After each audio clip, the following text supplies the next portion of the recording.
Welcome back to the Foundry by Forge College. I'm your host, and today I am stepping into the role of your master engineer to unveil a brand new security blueprint in this explainer.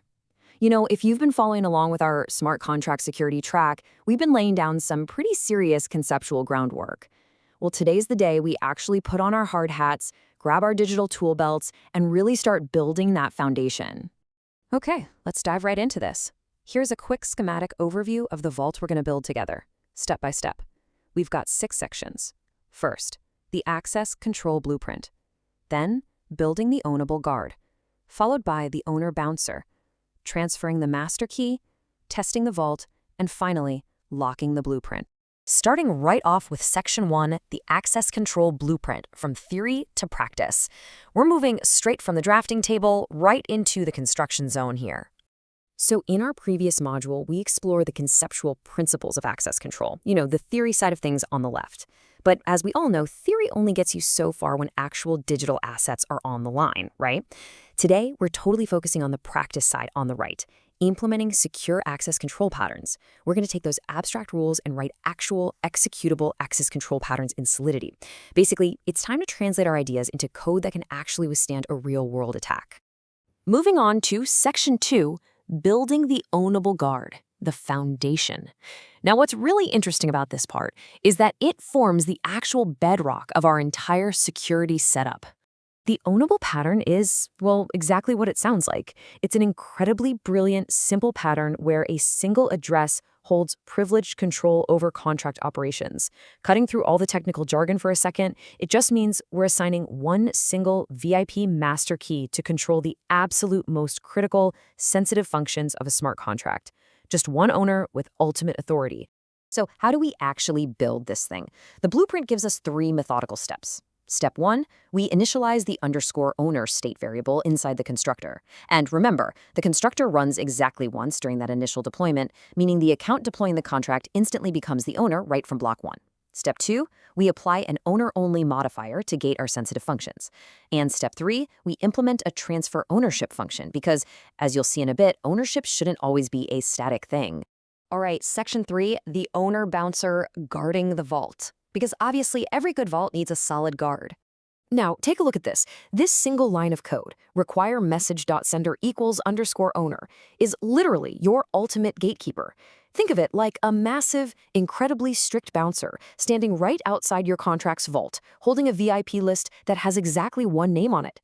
The bouncer checks the ID, which is the message.sender, against the _owner variable we stored in the contract state. If they match perfectly, you're in. If they don't, you are forcefully bounced away with an exact error message. Ownable, caller is not the owner. No exceptions. On to Section 4, transferring the master key, changing authority. In a lot of the learning modules you'll find across Forge College's programs, we really try to highlight that smart contracts often outlive their original deployers. So ownership sometimes just needs to change hands securely. So the absolute crucial point here is this check, require new owner is not equal to address 0. I cannot stress this enough. If you try to transfer ownership without this exact check, a simple, silly typo could send your master key to the 0 address. You would effectively be taking your keys and just tossing them down a digital sewer grate, permanently locking everyone out of the vault, including yourself. No way to get it back. So always, always check for the 0 address before you go handing over the keys. Now for the fun part. Section 5, testing the vault, stress testing our blueprint. Writing the contract is really only half the battle. Now we get to fire Hardhat tests at our creation and see if the blueprint actually holds up to some explosives. To do this safely, we use what's called an ephemeral network. Basically, just think of it as a local Hardhat testing sandbox. It boots up, runs our transactions, and then completely wipes its state clean right after use. It's awesome because it allows us to simulate attacks and access attempts without spending a single drop of real ETH or risking any actual funds. It's essentially our own private, highly secure testing laboratory. Inside that sandbox, there are 3 core test outcomes we absolutely need to verify. Number 1, the deployer succeeds, meaning the original owner can successfully set the secret in our vault. Number 2, the stranger reverts. If some random unauthorized account tries to breach the vault, the transaction must fail, no question. And number 3, The new owner succeeds after a transfer. That proves the master key was successfully handed off, the old owner is now locked out, and the new owner is granted full access. And this brilliantly illustrates exactly what happens when that stranger bounces off the vault. Your test should use the chai assertion reverted with to look for this exact specific string. Ownable, caller is not the owner. If you see this exact revert string popping up in your stack traces, you know for sure your modifier is doing its job perfectly. You haven't just assumed the door is locked, you've mathematically proven it. Finally, Section 6, locking the blueprint, conclusion, and takeaways. Let's slow down the pace just a bit, finalize our engineering masterclass for the day, and review the core mechanics of what we've actually built. Let's look at our final takeaways to see how all this builds a rock-solid security foundation. Number 1, set your state properly at deployment. Getting that constructor initialization right is absolutely critical.